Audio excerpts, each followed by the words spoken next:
There is an experiment you can do tonight.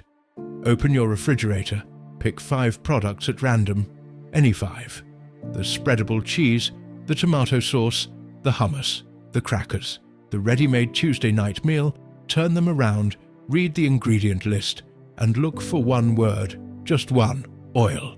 Count how many times it appears. Not because it is alarming, not because you need to throw everything away, just to see what you have never really looked at. Because for almost a century, something has quietly settled into a surprisingly large share of modern industrial food. Silently, gradually, without most people really paying attention. And the story of how that happened is one of the most important and least told stories of our time, and yet understanding how this happened also means understanding how the modern food system was built. In 1955, US President Dwight Eisenhower suffers a heart attack. The event is covered everywhere. The entire country follows the story. America is in shock. Heart disease is killing on a massive scale, and no one really understands why. In this moment of scientific uncertainty, one man rises to prominence. His name is Ancel Keys, a physiologist, ambitious, convinced he had found a simple answer to an enormous problem. According to Keys, the culprit is simple: saturated fat. The fat in butter, in meat, in lard. Traditional fats. That had been part of the human diet for a very long time. To defend this idea, he relied on international comparisons. That would help shape what became the 7-country study. It was often presented as a striking demonstration of the link between eating habits and heart disease. The curve seems convincing. The argument is appealing. The timing is perfect. A large part of the scientific world is convinced. But over time, Keys's work would also be strongly criticized. His critics would argue that he had simplified a phenomenon far more complex than his demonstration suggested. Some went further. They argued that his early international comparisons emphasized the data most compatible with his hypothesis, at the expense of a more nuanced reality. That point remains debated. But the central criticism is clear. A strong correlation may have been turned too quickly into a general answer. No one yet knew that this idea, born in science and then carried far beyond it, would reshape the diet of several generations. We need to understand something fundamental, something that is often buried under language so technical that it becomes invisible. Not all fats behave the same way under heat. Saturated fats, butter, lard, coconut oil, have a structure that is more stable under heat. They generally resist oxidation better than oils rich in polyunsaturated fats. Even though no heated fat remains completely unchanged, these are fats that have been used in cooking for a very long time in many cultures. Polyunsaturated fats, dominant in sunflower, soybean, corn, and rapeseed oils, have a different structure. When you expose them to heat, light, and oxygen, they oxidize. And that oxidation creates additional compounds the body then has to deal with.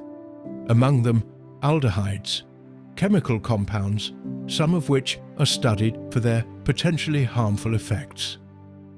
Research associated with Martin Grootveld's team at De Montfort University showed that some oils rich in polyunsaturated fats, when heated at high temperatures, can generate high levels of aldehydes.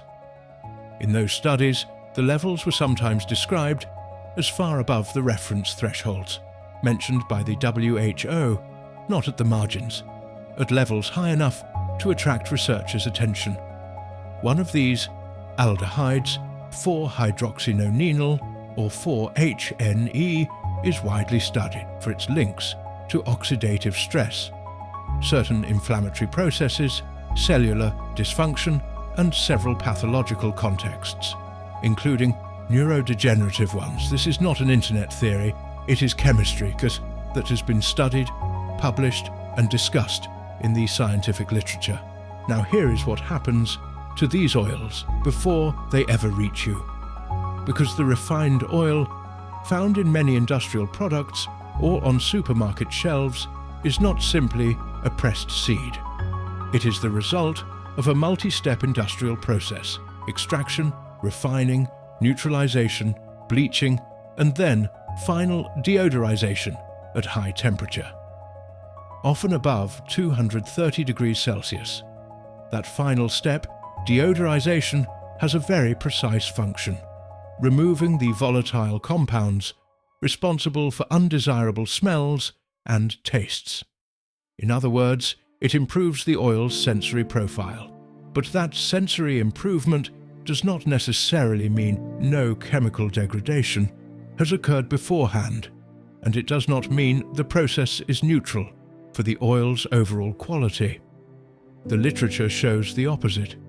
Deodorization can improve sensory acceptability, it can reduce certain contaminants, and it can also create chemical trade-offs depending on the temperature and the process used. In other words, refining removes some of the sensory signals that might otherwise have allowed you to perceive the oil's raw condition more directly. And now, the most important part, the one people talk about the least. Dietary fats do not simply disappear. After digestion, some are used as energy, some are stored, and some contribute to the composition of cell membranes. Your cells are constantly rebuilding themselves, and they use the materials you give them. Researchers have measured over several decades the concentration of linoleic acid, the main polyunsaturated fat, in industrial vegetable oils in human adipose tissue, and the result is striking. In 1959, that concentration was around 9%. By 2008, it had reached 21%. In 50 years, the chemical composition of human tissues changed in a measurable way.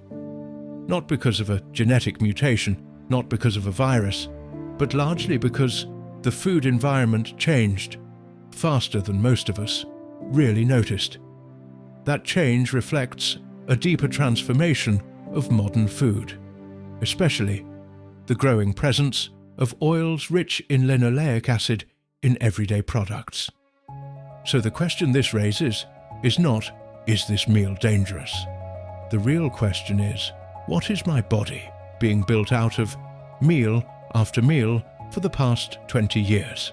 There are regions of the world where people live exceptionally long lives. Okinawa, Sardinia, Ikaria in Greece, the Nicoya Peninsula in Costa Rica.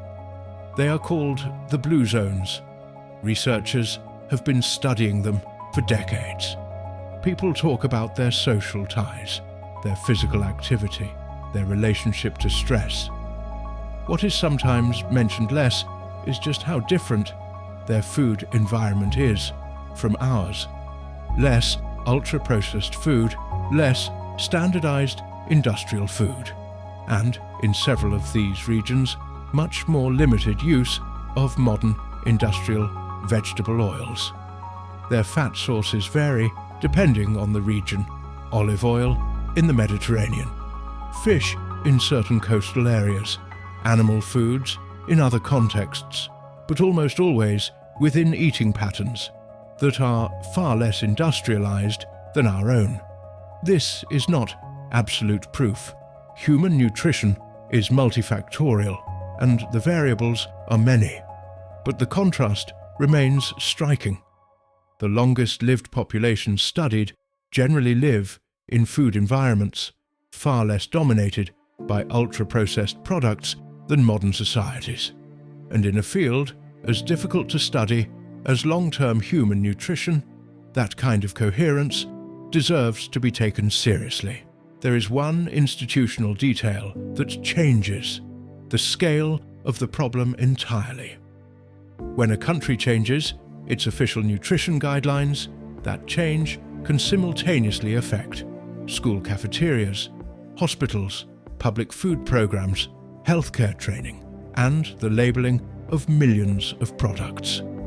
That is an extraordinarily powerful lever, and that lever has often been pulled in many Western countries based on a nutritional consensus that appeared simpler and more uniform than it really was. As often happens in science, once a hypothesis becomes dominant, the results that confirm it attract attention more easily. Meanwhile, more ambiguous or contradictory data carry less weight in the public narrative. This is not necessarily corruption, it is not necessarily a conspiracy, it is also how consensus forms, through simplification, through repetition, and sometimes through inertia.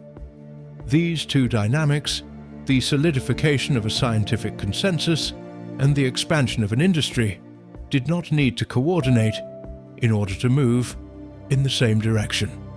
And over that same period, global vegetable oil production increased dramatically, not because science had closed the debate, but because institutional, economic, and cultural conditions were already favoring that expansion.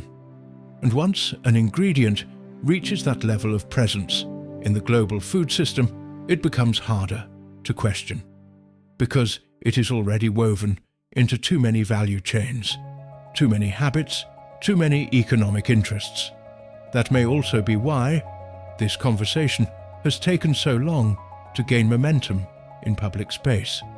Not necessarily because the evidence is absent, but because in a system where millions of daily decisions rest on a certainty, admitting that certainty was incomplete often costs far more than continuing to teach it what you can do concretely. No diet, no obsession, no food purity. Just 3 simple things. First, read labels, not all of them, just the ones. On the products you buy every week, look for sunflower oil, soybean oil, rapeseed oil, corn oil. Notice where they appear in the list. Ingredients are listed in descending order by quantity. Second, when cooking at home, favor fats that are generally more stable under heat, depending on the use. For example, olive oil, butter, or in some cases coconut oil. Not because they're magical, but because not all fats react to heat in the same way.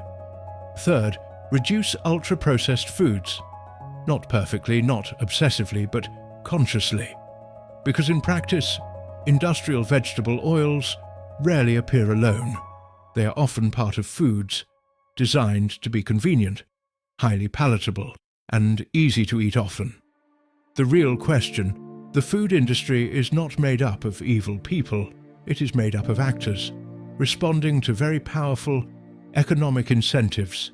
Cheap oils, stable oils, neutral tasting oils, oils that are easy to put into everything. That is an almost perfect industrial solution.